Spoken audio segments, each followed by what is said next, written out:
Hey. Good to see you again. I feel like I've been seeing you a lot more recently. We've been pumping out some episodes, a lot of recordings. Pumping some episodes out. Dylan, do you have anything you want to share? I don't know what you're talking about. Is it my betrayal of Peter? Is that what you're talking about? What are we talking about right now? Last episode, we talked about all three of us launching an MGA together. Which sounds great. I would like to do that. A text message over the weekend asking if I wanted to do one just with you. Okay, time out. That's not true.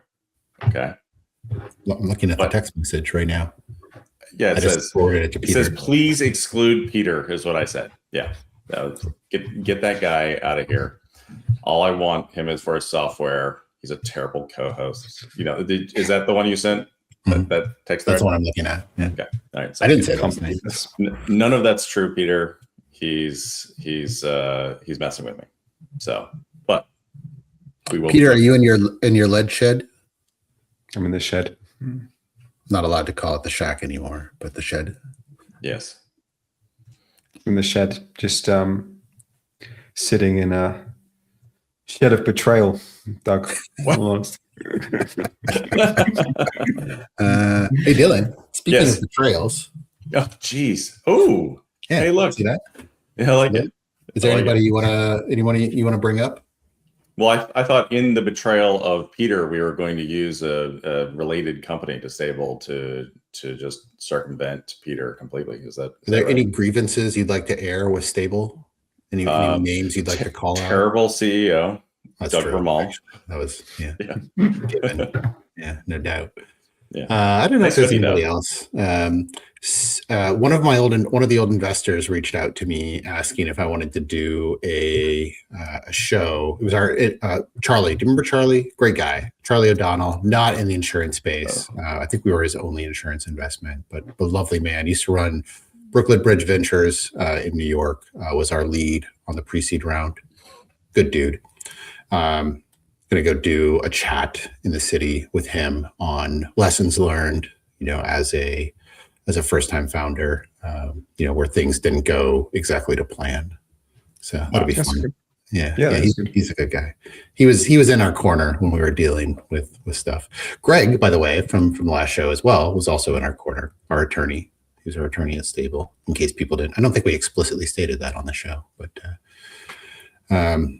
no, it was kind of implied, I think, but it's good to state it. Yeah. I don't know the ability of our guests to read between the lines, Peter. We don't know what our demographic. There could be a bunch of fourth graders listening in on this, so it's better to. It's kind of like with Netflix. I've heard that they explicitly spell out scenes because people are also watching their phones at the same time, so the plots become so on the nose. Dylan, you want to join? You want to? Oh, yeah. Sorry. Doing a show here. Yeah, can you sum that up for me? What just happened the last 3 minutes? Because I wasn't paying attention. Oh, Dylan's bored. Now you know what I feel like when you start talking about claims. Oof. Ouch. That hits deep. Yeah. So guys, we have a E&S MGA coming on today. I'm excited about that. Loves me E&S. For the fourth graders out there, E&S, Dylan, what does that stand for? Excess and surplus lines. What new MGA fact did you find out the other day? I have no idea what you're talking about. About the statutory definition of a MGA in the United States, at least. I've already forgotten that. Yeah, so I'm gonna publicly display my ignorance. What Doug was referring to last show, I was just had no idea what he was talking about. I didn't realize, and Doug, correct me if I'm wrong here, that there's from a licensing standpoint, you need to be 5% of the gross written premium of the fronting carrier, the paper that you're writing on. Is that right? Yeah. In order to actually be an MGA from a licensing standpoint and needing an MGA license. Yeah. That's interesting. It is interesting, isn't it? I wasn't aware. After all these shows, it took 27 shows to figure that out, something like that. And 27 years in the insurance industry. Not quite, but close. We should have a regulator on sometime. What do you guys think? Ooh, wow. Maybe. Yeah, possibly. Maybe in that educational series we're talking about doing. I have a really good plaintiff attorney I want to bring on. Oh, That's going to be. You're just trying to poke me today, man. Trying to poke the bear. Yeah, it's going to be a lot of fun having them on. I would love that. What do you guys think you talk about? Probably our mutual hatred for each other. No, I'm just kidding. I've actually met a whole bunch of really great plaintiff attorneys. I know some plaintiff attorneys that went defense, and I know a whole bunch of many more defense attorneys that went plaintiff because they're chasing the money, and I don't blame them. And also I'm really, there's plenty of great attorneys, even in the plaintiff side, that are really trying to do the right thing by people who are that feel like they're being screwed. And some of them have been in bad situations, and they're obviously there's a financial benefit to them to help these people, but in the end, it is also helping plenty of people who do need help with a claim. And so I have full respect for that. At what point do they tend to get involved in the process, Dylan? What's that? Asking as a foreigner to your great land, at what point of the process do they tend to get heavily involved in? Well, right when the plaintiff attorney pulls up on an accident scene while they just had a car accident, they pull out their card and they chase the ambulance. I think so. It's about 3 to 4 seconds after the accident is usually in America where it starts.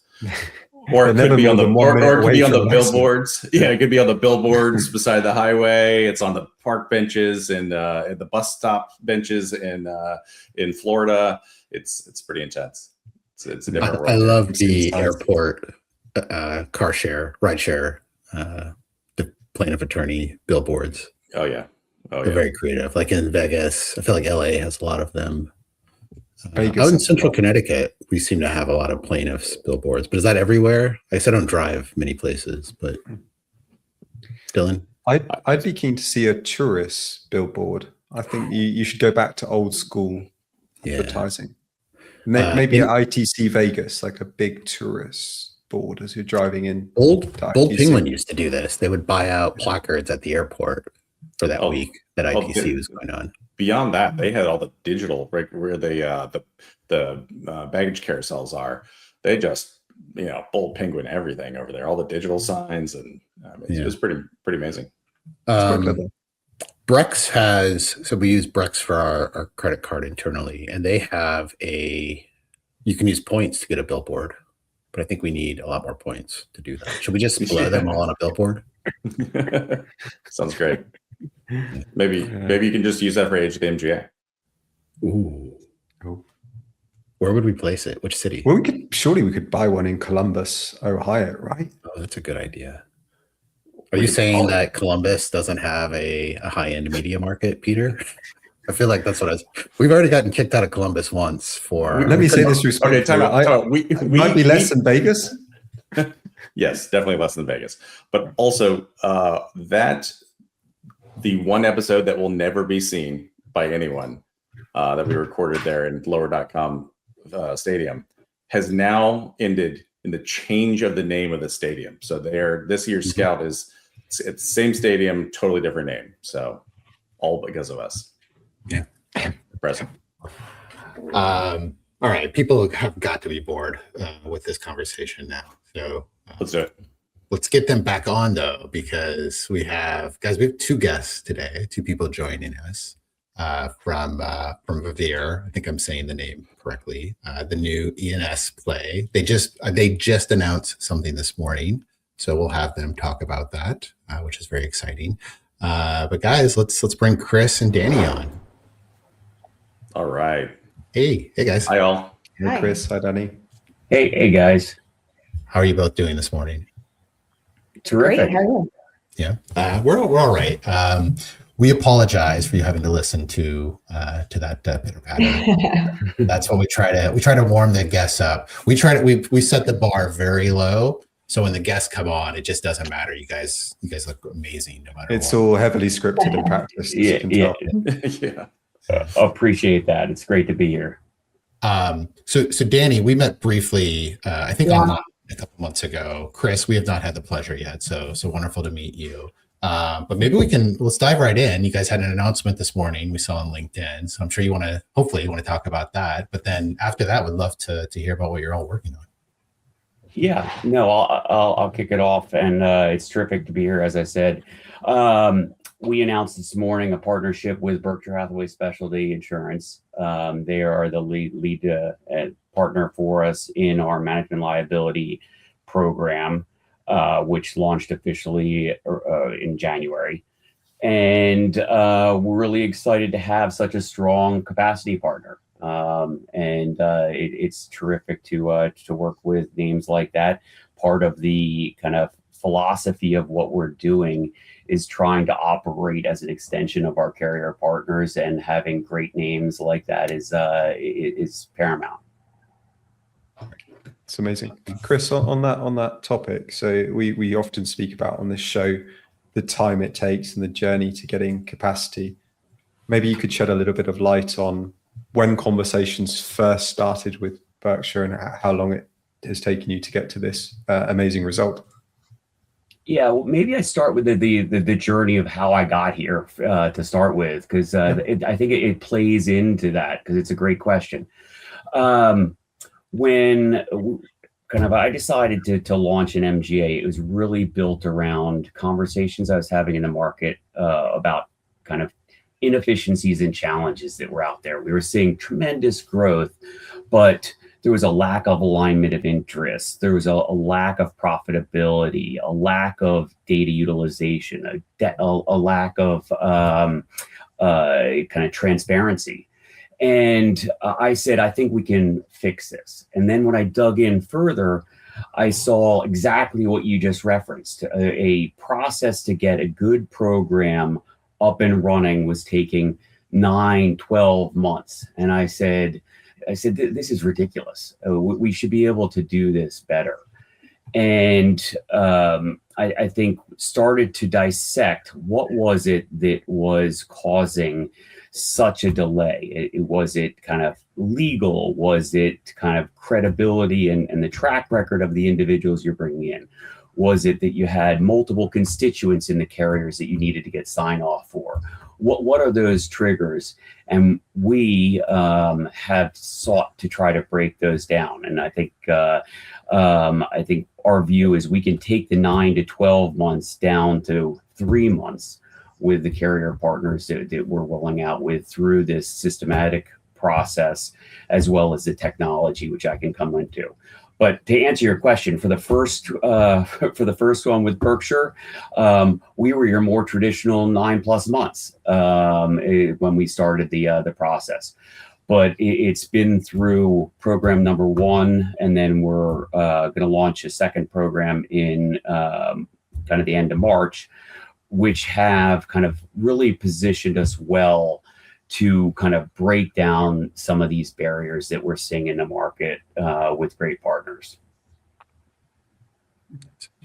Dani, your background is interesting. Chris, I want to get into your background as well, but because you went to school in Boston, I won't say where. I know that's how we bring it up.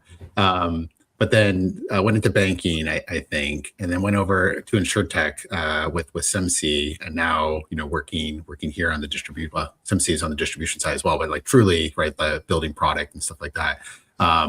Curious about that journey a little bit, because Chris, I want to have the same conversation with you, because I think you're more from the insurance space longer term.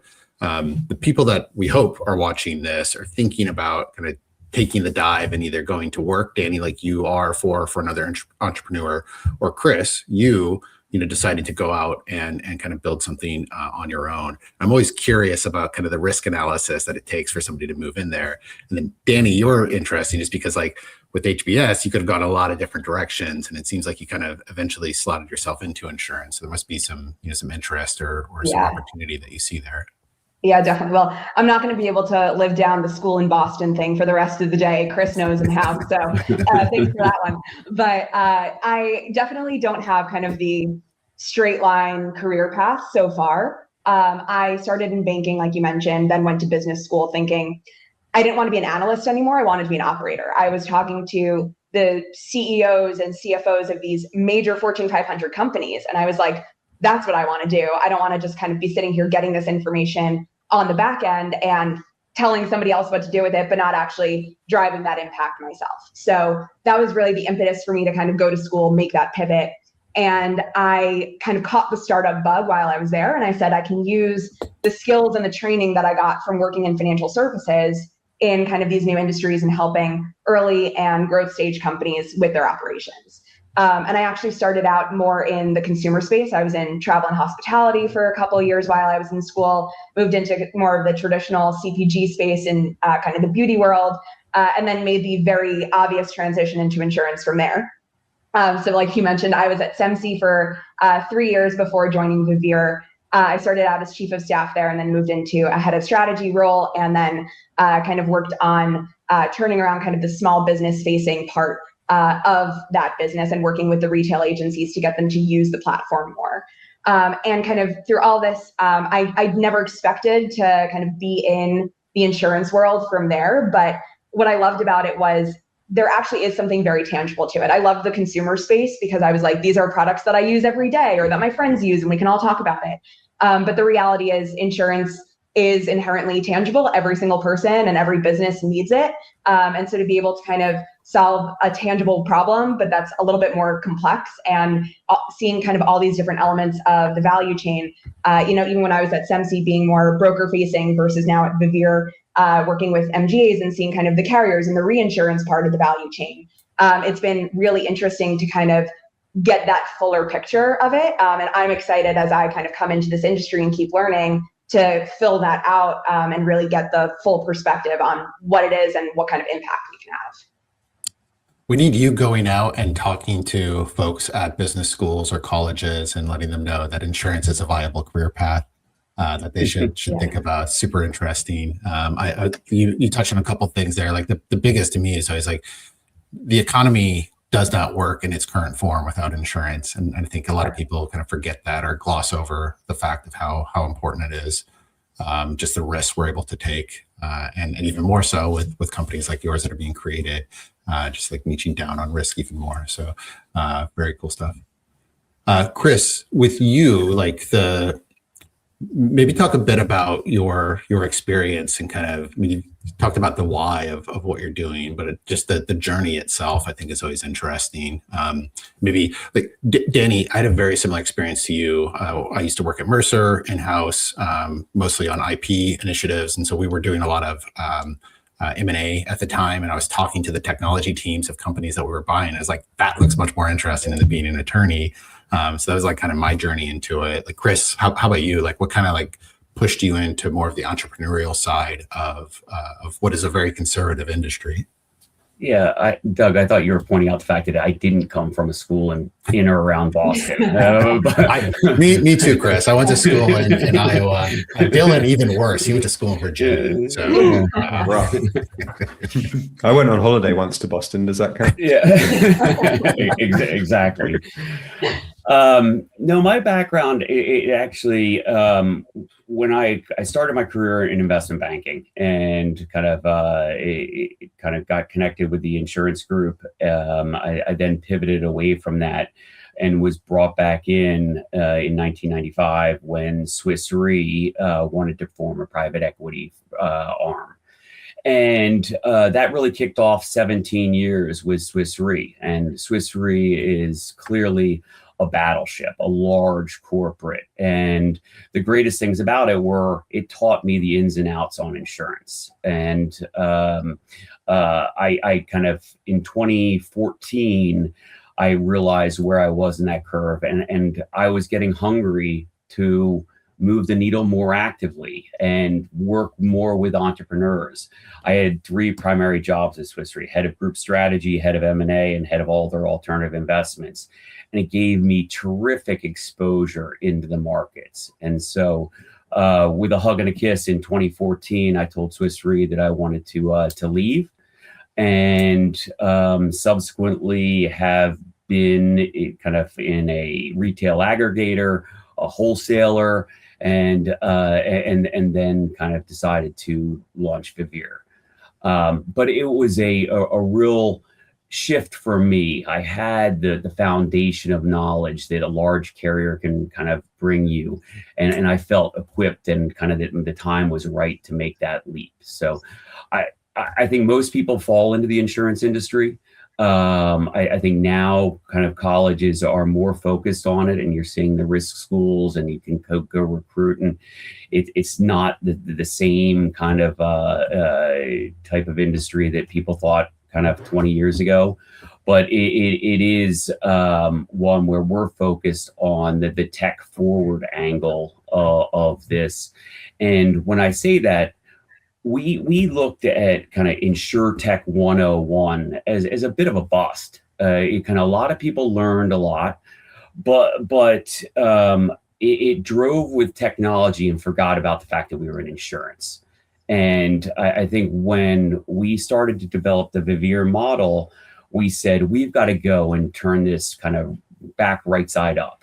And we've got to focus on underwriters. We've got to focus on being underwriting driven, but tech enabled. Let's go and automate what we can automate, and kind of let the underwriters underwrite what they should be underwriting.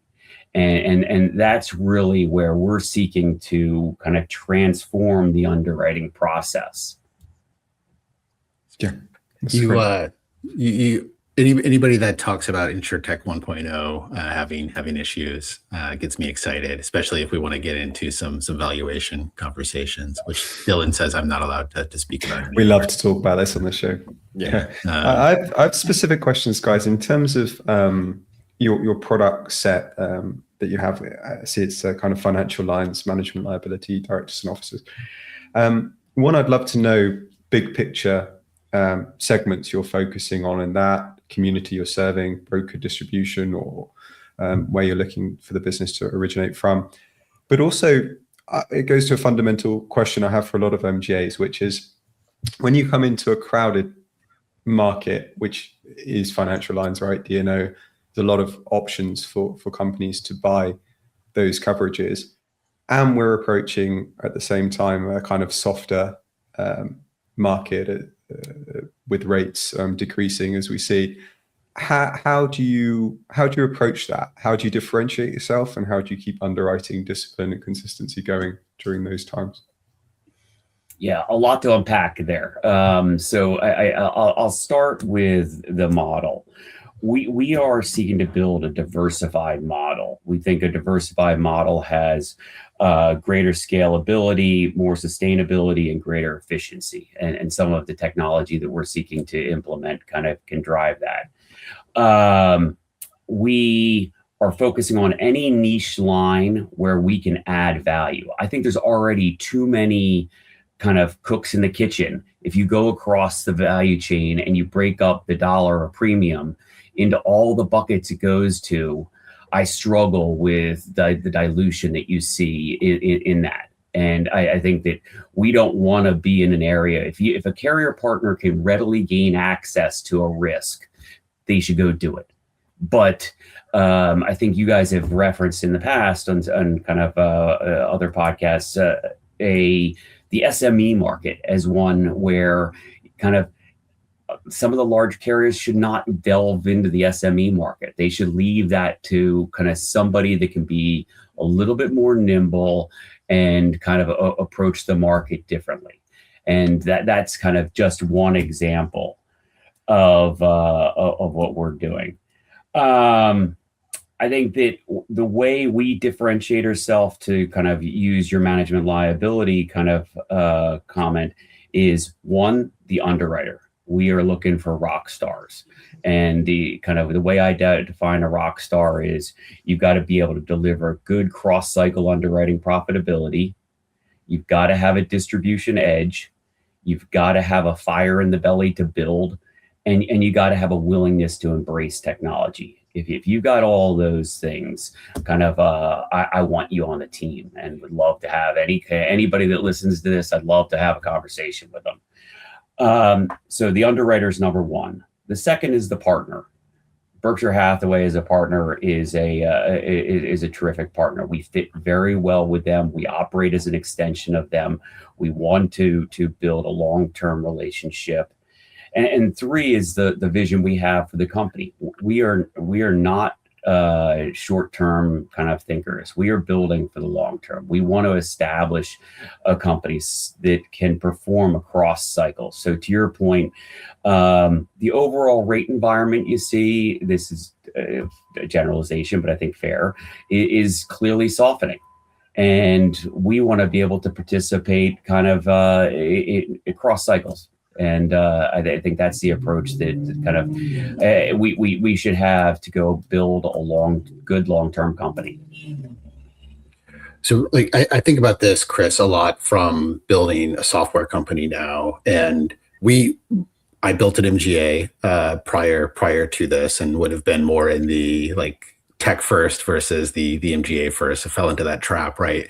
And now I like the way you put it, tech enabled. But even I think about the tech that we built, which a lot of it we're kind of using and building today for other MGAs and for carriers, but it just took so many more people, right? And even 5-7 years ago, the tools seem completely outdated to what's available today, and the architecture seems outdated as to what's available today.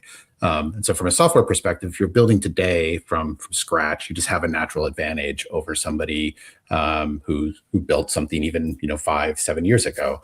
I imagine the same is within the building a new MGA. So if you're building the operational layer and the whatever technology, either internally or externally sourced, you just have a lot better options, more cost-effective options that you can probably.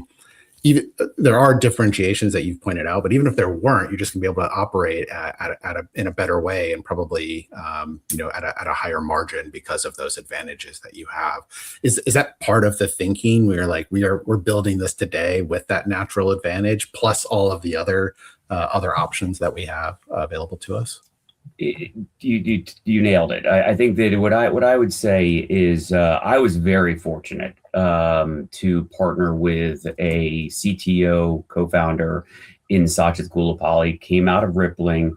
I wanted somebody from outside of the industry because I was afraid that if I got somebody within the industry, they were going to have these blinders on. They only knew their fairway. And Sachit and I met in the fall of 2025. Or 2024, sorry. And we spent 4 months kind of looking at the various models. We got demos with a number of providers. We kind of dug in to see what we thought was best. And Doug, along that time, the kind of AI landscape, the technology landscape has just continued to evolve so rapidly. We felt that you needed to take a kind of first principle approach that a de novo company could take and build kind of the real foundation, build it kind of at the core to transform the underwriting process, where that is a clear differentiator for us. We see a lot of our competition and kind of very close with a number of our competitors that are just having to bolt on things. They're bolting on little pieces here and there, and they're gaining little efficiencies, but it won't do what we're seeking to do, which is kind of transform the underwriting process and really get the underwriters to think about that process differently. Yeah. And I'll add to that just quickly. It's not even just about the tech itself. I think and the way I look at operations and how we're standing up these programs and what kind of processes we're implementing to interact with the technology. There's also a lot of efficiencies that you can glean from using AI in this part of the process or that part of the process, and being willing to embrace that in an intelligent way. And remember that we have the skills as humans to kind of guide it and direct it. But there's no reason not to embrace it. I think that also makes us more efficient, kind of attacking it from both angles, the technology and the process. Yeah. So right now, I think of especially in the insurance space, as far as software options. So Rob, Chris, you mentioned bolting on, different products that your competitors are doing. And it seems like so much of software in the insurance space is owned by private equity that it's going to be very difficult, I think, for them to kind of take that next transformational step to make it valuable for companies that are building like you're building, and more will. So there would just be this, you will have the ability to build internally, at least at first instances until you like scale up and find problems with that, or the AI just gets better. We make fun of AI, or I make fun of AI all the time on the show, but it is getting really good. And one thing I do believe in is that software companies, this isn't just for the insurance space, but I think overall need to figure out how to interact and not be a bolt-on, right? Like weave themselves into the platforms that you're all building, whatever that enterprise customer is, or they will cease to be valuable. And again, maybe it's because of the capital structure of insurance software, but it just doesn't seem to be happening very quickly in our space, which probably led to the decisions that you all had. Yeah, I think that we took the view that we had an opportunity. We can build the core. We didn't have to deal with some of what these others are dealing with and try to figure out how do we piece ourselves in. At some point, we in all likelihood will partner with somebody, but we've got the core foundation established, and kind of it's kind of end to end in terms of kind of how we're operating. And I think we can only kind of utilize that to kind of make ourselves more efficient with kind of technology continuing to accelerate. It's a great way for us to continue to learn and grow, and kind of the structure for which we've built kind of should. I'm not a technology guy, by the way. I should kind of put that as another caveat. Three of us aren't either. But the technology should continue to learn and get better and make us more efficient. Yeah. And real quick, when we talk about core systems, that can mean a variety of things. Is your policy administration system built in-house? Yes. Yeah. Okay. So policy administration is built in-house. Then, a lot of different companies call it different things, but like underwriting worksheet, dashboard, whatever you want to call it, workbench, that also was created in-house. Ingestion, policy admin system, as well as workbench is all in-house. Okay. And so about how long did that take you to develop? Well, it's continuing to be developed. I mean, we'll continue to enhance to a point where you can write business. Well, we are writing business, and we had to have our technology or our carrier partners sign off on it and bless it and the like. So we basically, I would say we created this beginning around April of 2025 to year end. And then launched, and we're continuing to enhance it every day. So about 8 months to get it from zero, from not existing to being able to write your first policy from a system perspective. Yeah, I mean, I think that I wouldn't call the carrier might have been the long pole in the tent, as opposed to the technology. But the technology, it doesn't have an end date. So it's kind of continuing on. Yeah. So it's even if the long pole was kind of the carrier partner or other pieces of the process, kind of that Sachs was continuing to enhance the technology to get us ready. Sure, I understand it's never ending, but one of the things that we focus on the show are people who are thinking about making that next step. They're thinking about becoming the you guys of this story, right? And being able to understand what that took, how many months it takes, and then the money, then they can calculate how much. I'm not going to ask you how much that cost you, but they can start calculating what that looks like for them versus the build versus buy is always a tricky question, and that goes not just to core systems, but you can start with a policy administration system and build around that, and shortcut that significantly, bring that time down, because you either have people who have enough money, founders who have enough money to say, and that would assume the founders are the ones also developing the software here. They're saying, hey, either I'm not going to take a paycheck so that it can be cheap on the company, or I need to raise X amount of money so that I can pay for the people to be able to build this for me internally, rather than just going to a policy administration system and saying, hey, here's a more modern policy administration system. This is going to take care of my needs. I can start building, bolting things onto that away. But you also have to pay for that. And Chris, I was going to say 8 months isn't. I won't name names of policy admin systems. Loro excluded. Loro is very good policy admin system. But others, these are 12 to 18 month implementations for startups. I'm like, what the hell is going on here? So 8 months is not bad at all, especially if that was the carrier sign off. Yeah, we looked at a lot of policy admin systems, and I think one of the things that we struggle with, in addition to kind of having a first principle approach around kind of building the foundation, was the aspect of kind of how would we then go and implement continued changes. We'd have to go out to the third party and say, hey, I need you to make the change. And they'd say, well, you're seventh in the queue to kind of get this done. That's going to take 2 weeks.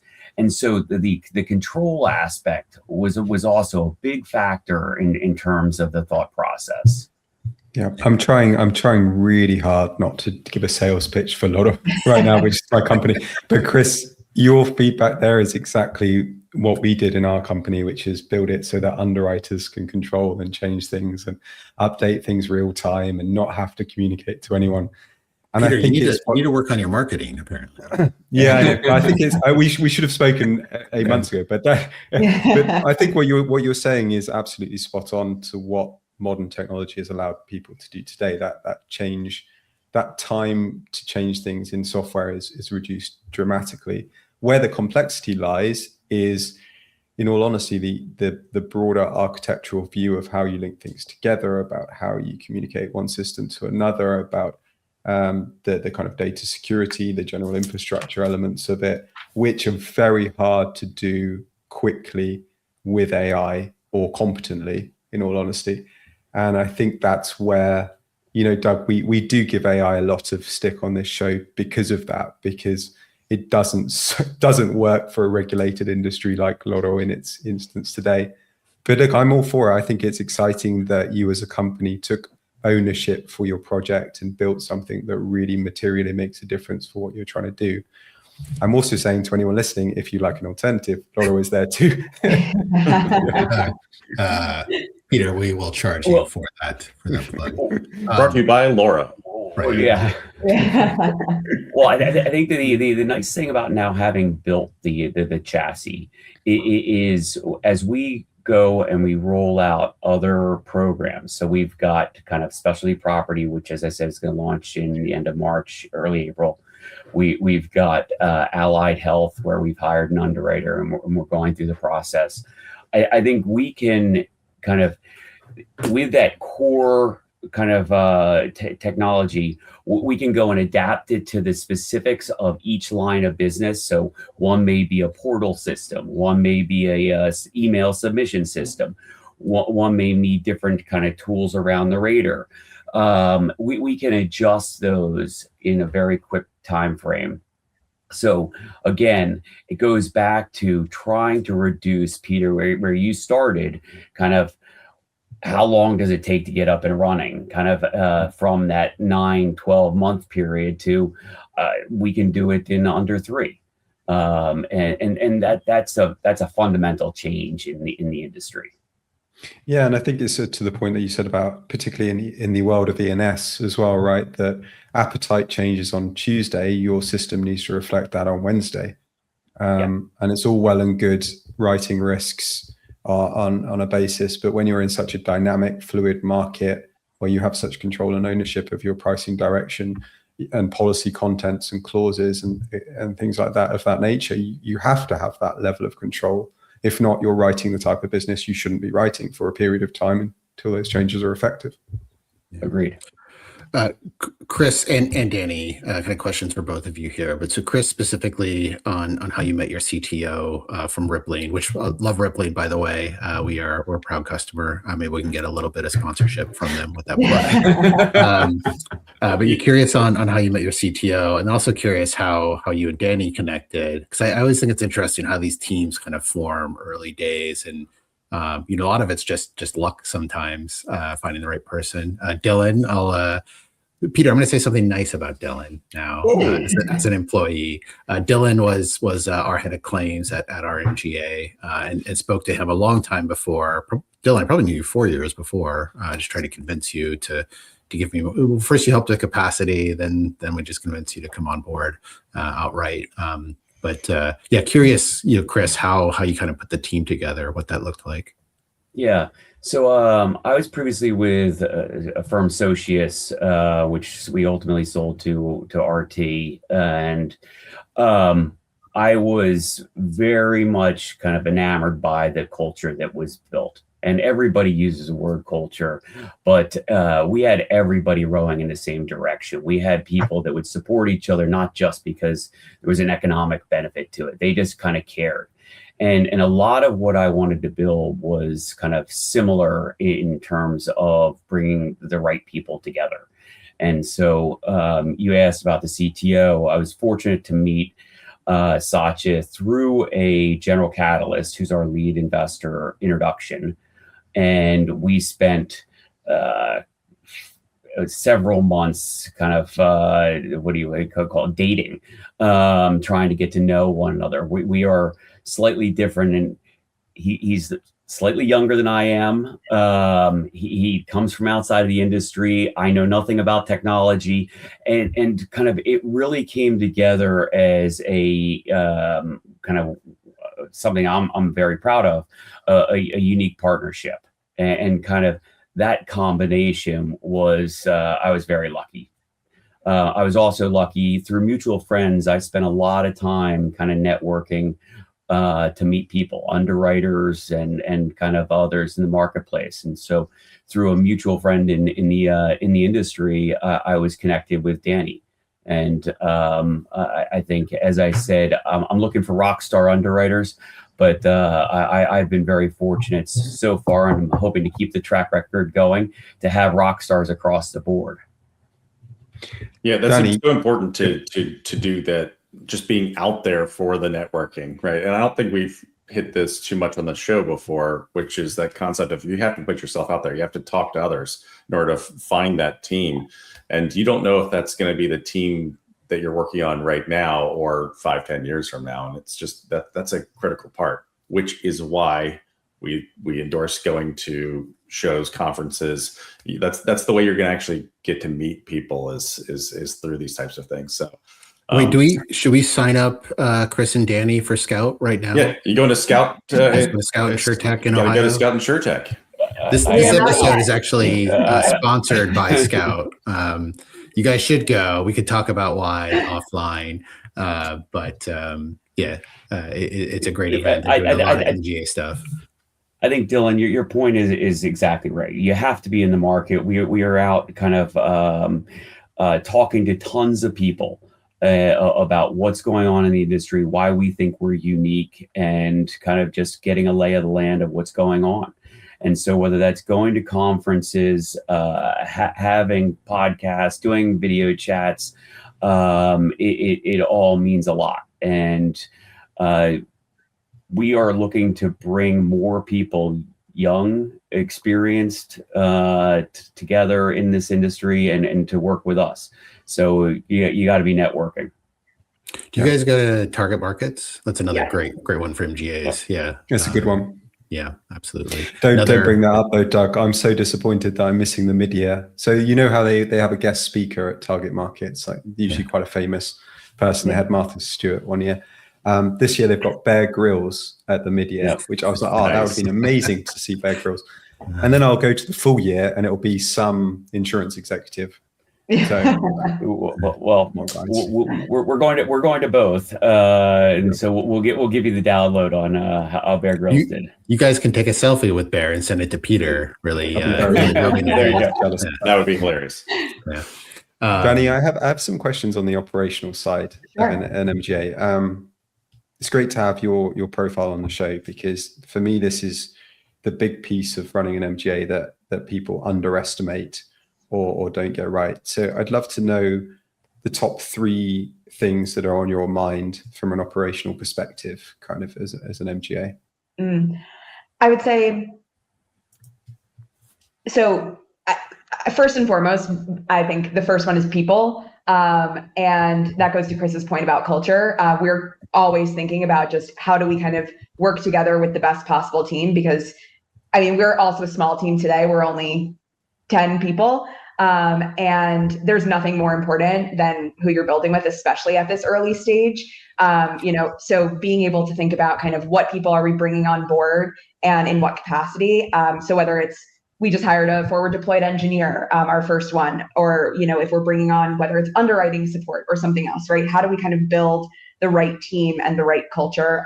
We're keenly thinking about that all the time. And that flows into every part of the process, like Chris was saying too, whether it's underwriting, whether it's operations. That's something that we can't lose focus on. So kind of who's on the team is number one. But then maybe more directly to answer your question, I'm thinking about kind of what are the processes that we can see there's a very clear opportunity to streamline. So one, for example, that's top of mind for me right now is due diligence with these carriers. We talked about how carriers are kind of the long pole in the tent. And when it comes to due diligence, when they're starting to think, okay, we might want to work with Vivere, let's dive in and let's kind of go into the financials and kind of what processes do they have set up in case there's, AWS crashes or whatever it is, right? Like the real meat of the due diligence. And they always ask for a package. And sometimes their package that they will send to us for due diligence is like a 500 or 600 word questionnaire or 500 or 600 questions that we have to go and answer, with every little detail from how do we address this thing to that thing. And a lot of those I work with Sajid on, since some of them can be quite technical. But what we've realized kind of doing this for our first two programs, and now as we're getting into our third, is there are a lot of commonalities even across carriers for what kinds of due diligence do they ask for. And if I think about kind of the length of that process, for example, let's say, on day one, they say, we want to kind of work with Vivere. Maybe on day 3, they finally get around to sending us the due diligence questionnaire that we have to figure out how to answer. So we take a couple of days to work on it, send it back. Maybe now we're on day 7 to 10 of this cycle. Then the champion that we're working with at the carrier, who's great, is going to say, great, I'm going to send this over to our compliance team. So they're sending it over on day 11, 12. Finally, day 14, somebody in the compliance department takes a look at it, and it takes them 2 weeks to look at it. So that's a month right there. And what we've started to think about is, well, if we can streamline that process even in-house by creating kind of the Vivere due diligence package, for example, this like standardized format, and say, okay, our lean team has put this together. And on day 1, when they tell us that they're ready to do due diligence, we just send it to them. Then it goes straight to the compliance team. We can cut out hopefully 2 to 3 weeks of that process. And when we were talking about kind of the timeline that it takes to stand up a program, if the very traditional timeline is 9 to 12 months and we just cut out a month for due diligence, right? That's like a pretty significant haircut that we can take and a pretty significant efficiency gain that we have. So, that's just one example of the kind of processes that we're looking for. But, a very kind of clear thing that I lose a lot of sleep over is like, what other processes are out there that, we can streamline and that we can kind of drive those efficiency gains. And maybe kind of the third process there is, not just thinking about the launch itself. We have management liability live today, which is really exciting.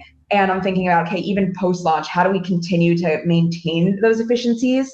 And how do we listen to each other as a team to implement, whether it's kind of to Chris's point about the technology never being static, like how do we kind of build in new features? How do we think about kind of upgrades that we can make?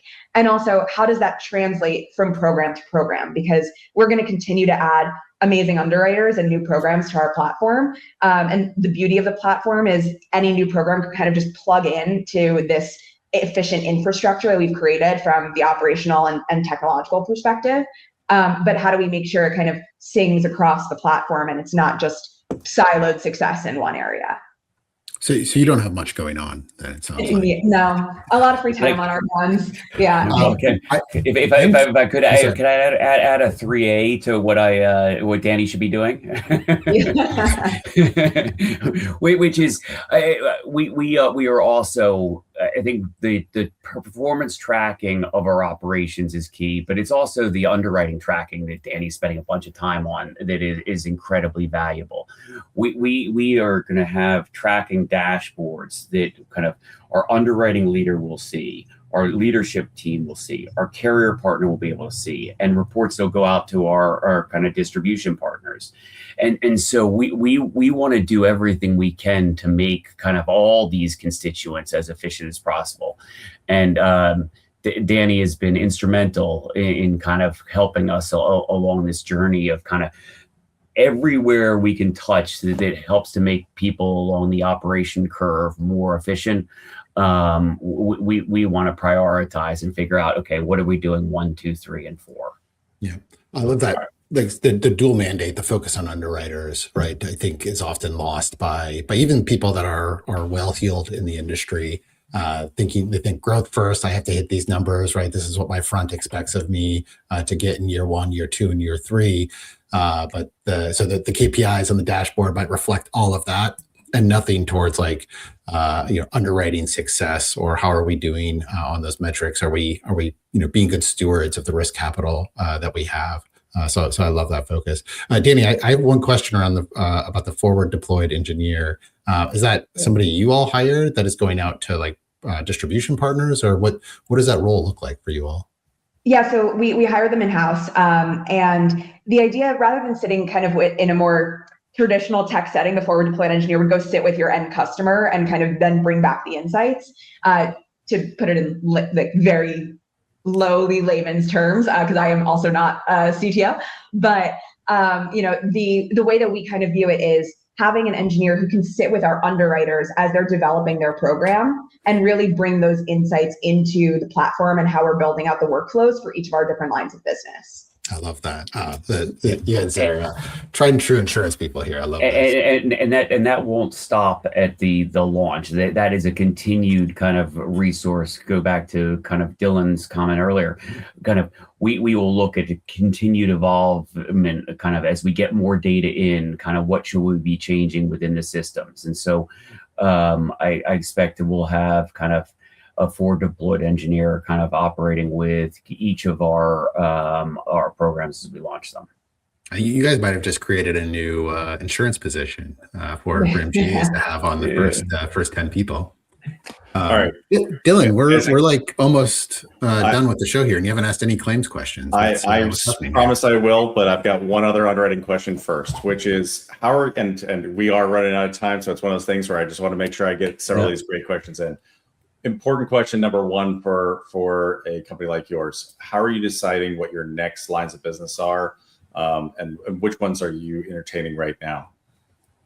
Yeah. So anywhere where we can add value, as I mentioned earlier.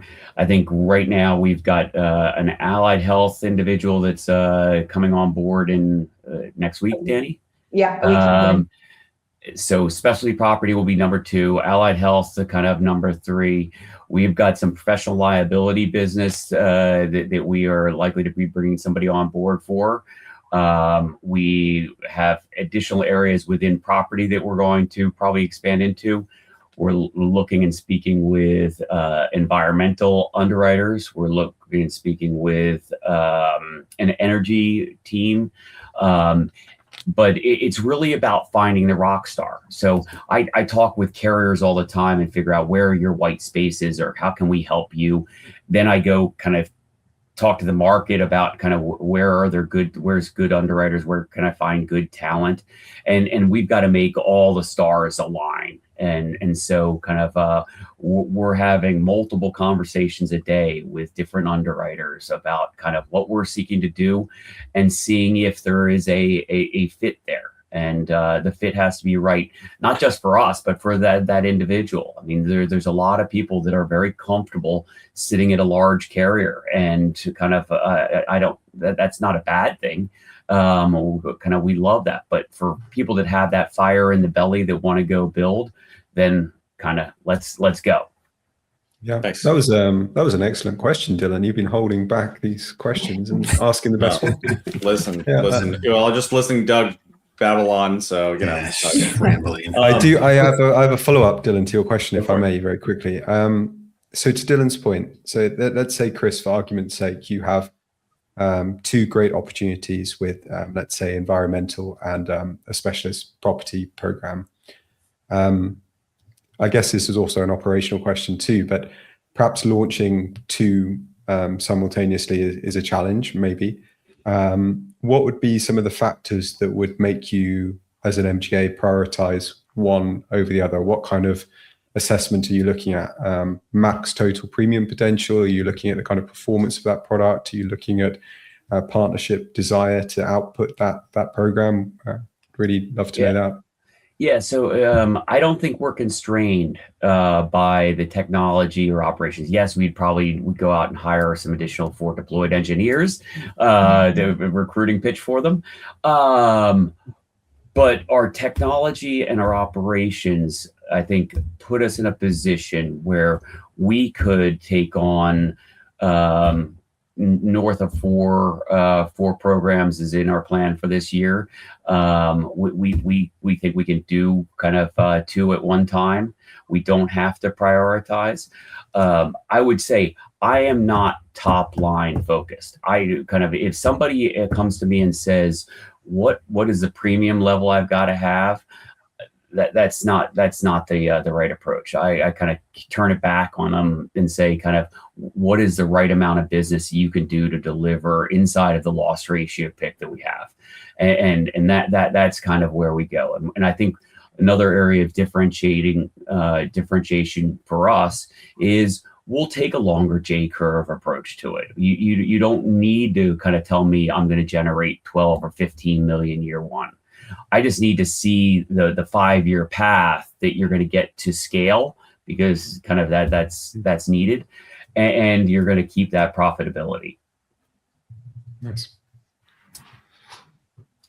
Claims. Dylan's on mute. Our production quality. Oh my gosh! Oh no! I pulled a 2020. Pulled a 2020. Back when we used to make that mistake. All right, so great question, Peter. Thank you, and Chris. So, and actually, maybe Dani. Chris, good answer too, Dylan. He meant to say. Yeah, of course. Well, I mean, that's a given. We just praise each other. Yeah. So what are you doing with your claims? I guess let's start from the beginning. Is it being handled by a TPA, by your carrier partners? Who's touching those claims? Dani, you want to? Yeah, sure. So depending on kind of the program and the structure, we'll work with the carrier to figure out kind of what the best solution is for claims. So we're exploring relationships with different TPAs, for example, for our property program, working with our carrier on management liability. So we can be pretty flexible and nimble depending on kind of the structure of each program. Okay. And do you have anyone in-house who's overseeing that? Or okay. So I guess the question is, when you certainly, I'm assuming that you have some kind of profit sharing agreement in these as well, which you're not going to see for several years any real benefit for that. And obviously you want to write for the most incredible loss ratio that you can. But how are you planning on helping control that if you don't have anybody internally that is managing those claims with the TPA or the carrier even? So all of our kind of underwriters are pretty well versed in kind of managing claims and know the process. I think we find it kind of incumbent on us to have a notice of first loss. So we want to get the information. If there is a loss, we want to be able to kind of monitor that, and that's kind of through real-time transparency that we're getting from the TPA that we ultimately agree on. So we will, Dylan, you're exactly right. I mean, it's in our interest to kind of actively monitor and make sure that we're understanding what's going on, not only for that risk, but also kind of as we want to think about it for kind of for pricing going forward. I mean, we might find that kind of, this is uncovered kind of a deficiency in a market and we need to price more here, or go the other direction. Or if you're in E&S more restrictive forms or less restrictive forms, seeing what can sell versus what's good for the bottom line. That feedback loop is one of the most important things that I've ever been involved in the carrier space.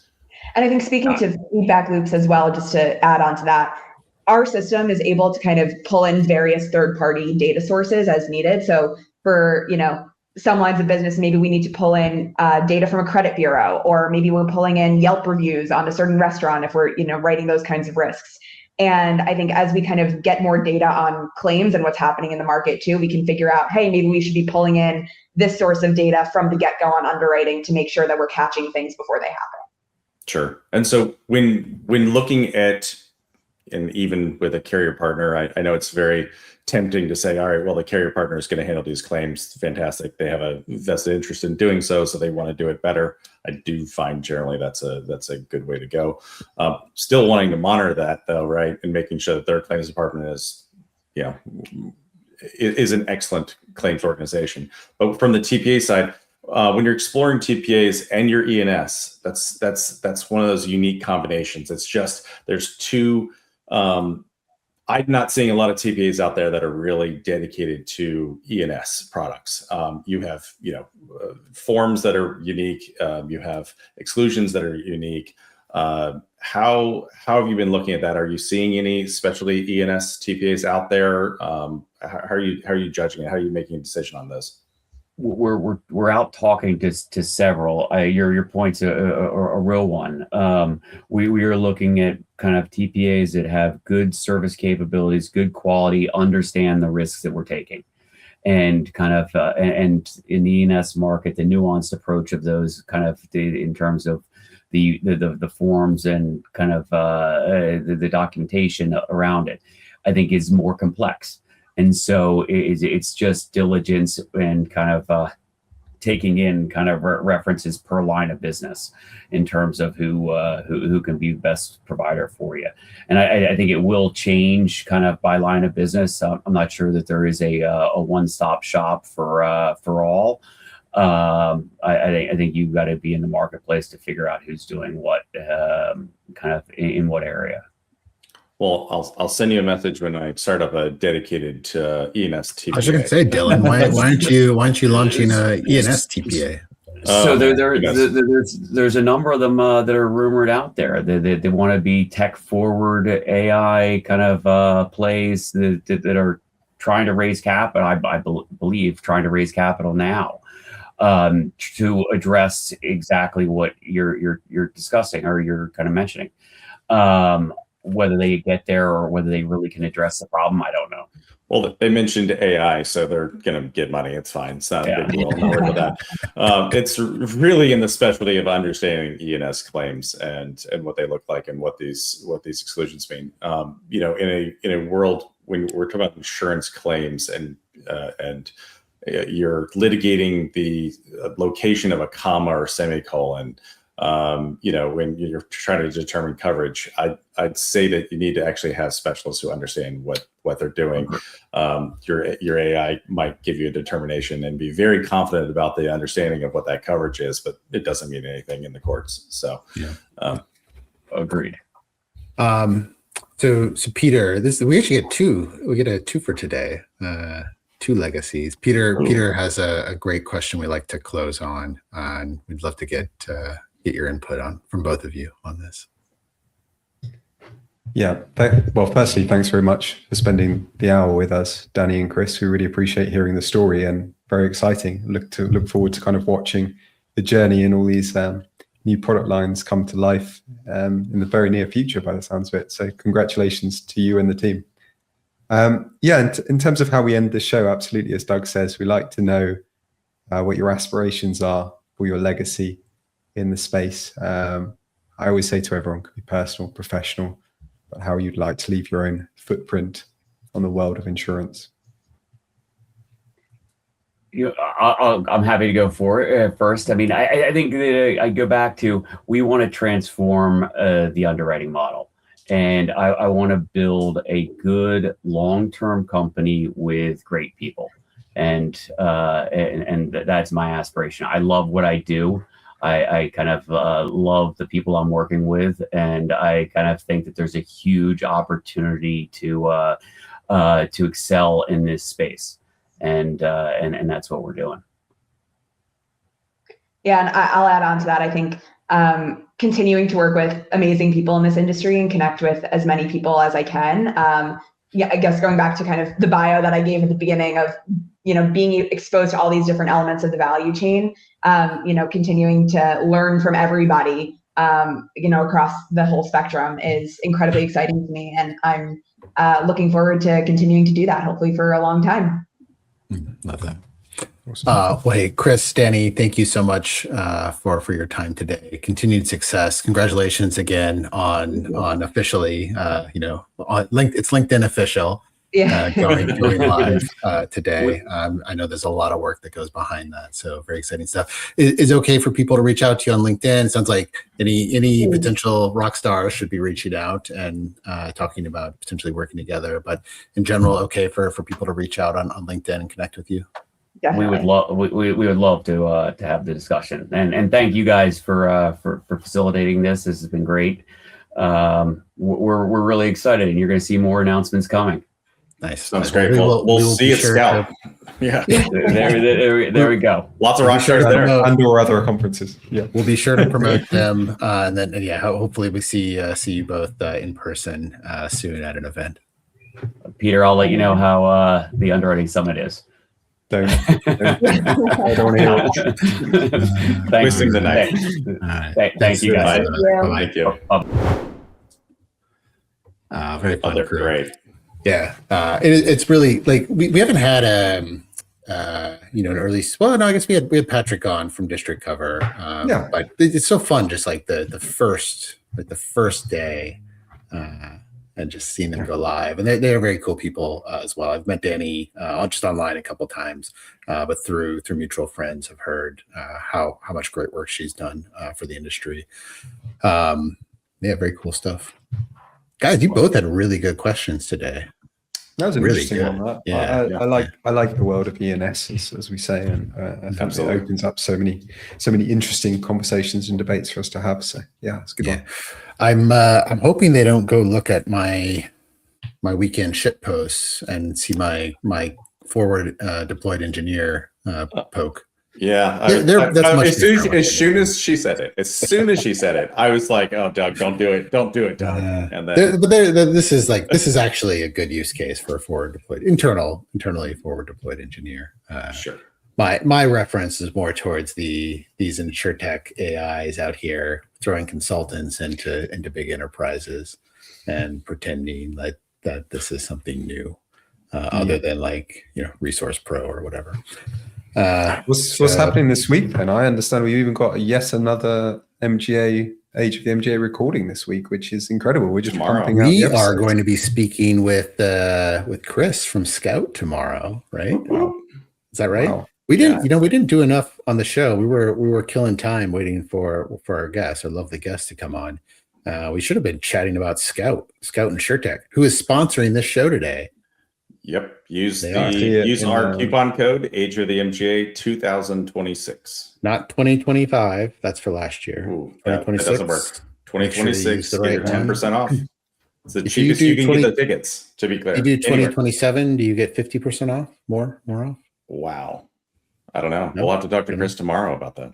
You can ask Chris. I'm going to see Chris in person 1 week from tomorrow in New York. Him and I chilling out. There is a tourist and Scout event in New York that neither of you are invited to. What day is that, Doug? The 9th. None of your business, Peter. I don't want you crashing our party. I'm just joking. It's on the 29th. It's on the. I wouldn't go to New York to go see that. Wow. Dylan, we gotta drag you up to New York. It's like so difficult to get you up here. I go like 5 or 6 times a year. I don't know what you're talking about. You always give me crap about that, but I'm up there all the time. Yeah. You know who never comes down to Richmond? You. I know. Exactly. Real Exactly. a-hole. We're gonna have Joe Zuck on in a couple weeks, and you're gonna find out that he says that I'm part of the Richmond E&S Mafia. So we got to get our shit buttoned up for Joe. This can't be a fly by night operation anymore. That's all of our guests are amazing. God, I fall into that trap all the time. Joe is a prolific person. He's just out there. No guest would deny the fact that Joe is out there, a well-known person. Yes. It's like if you have the Prime Minister of England on, it's a little bit different than having me on the show. Well, you say that. We may as well. The way Age of the MGA is going, we're going to get some guests of that caliber soon, right? That's the plan. You know, Alex Bond had on the chairman of Lloyd's. So that's what we need. Well, I was only joking. Don't get your hopes up. We're not getting anyone like that. What Peter's trying to say is he doesn't want to be embarrassed. And with his any involvement he has with the Lloyds, he doesn't want Doug and I to embarrass him. No, kick us out of our office. Yeah. We got again with Scout. We got I feel like we're not plugging Scout enough, guys. We've got a session with Chris. He's going to tell us firsthand how amazing it is. Each of these episodes needs to have 10 to 15 minutes of Scout references. We need to badger each of our guests. We should have done it. We can share a screen. They could sign up right there. We could wait for them. Show their credit card details. Get their username and password. That's what Chris is expecting for this sponsorship. This isn't can't just rest on our laurels. Okay. Yeah. Well, he should know from our own companies we're not the best salesman, Doug. So. Oh man, well, what guys, is he thinking partnering with us? Well, everyone's turned off the podcast now. No, they haven't. This is the best part. It became a commercial. Quick reminder for anyone still listening: follow us on LinkedIn, subscribe, give us a rating on Spotify. All of that stuff helps, and we really appreciate it. And Demo Loro. Yeah, Demo Loro, of course. No one's listening at this point, so yeah, Demo Loro. Might as well say it. All right, guys. Let's go do some real work today. Sounds good. Sounds good. All right. Bye-bye.